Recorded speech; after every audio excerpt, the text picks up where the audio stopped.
Göz altındaki koyu halkaları giderecek ve cildinizdeki renk eşitsizliklerini düzenleyecek çok etkili bir kür tarifim var. Bu kürü düzenli uyguladığınızda tüm gözaltı morluklarını, gözaltı şişkinliklerini giderecek efsane bir tarif ve bu tarifimde uygulayacağım, kullanacağım malzemelerimi şöyle sizlere anlatmak istiyorum. 1 adet salatalık ve de 1 çorba kaşığı mısır nişastasına ihtiyacım var.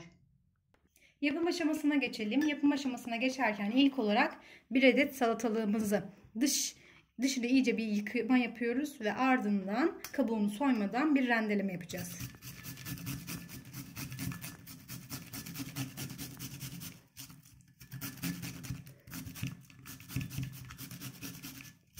Tümünü rendeleyene kadar bu işlemi yapacağız.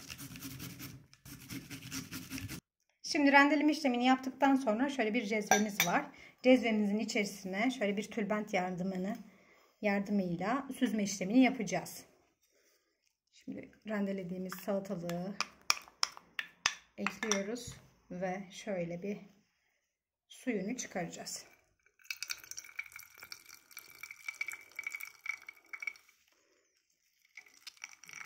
Tüm suyunu bu yöntemle alıyoruz. Ardından 1 çorba kaşığı mısır nişastasını ekliyoruz ve kısık ateşte 5 dakika boyunca ocakta pişireceğiz. Kısık ateşte şöyle göstereyim size. Kremsi bir kıvam elde edene dek yaklaşık 5 dakika kadar pişirme işlemini yaptık.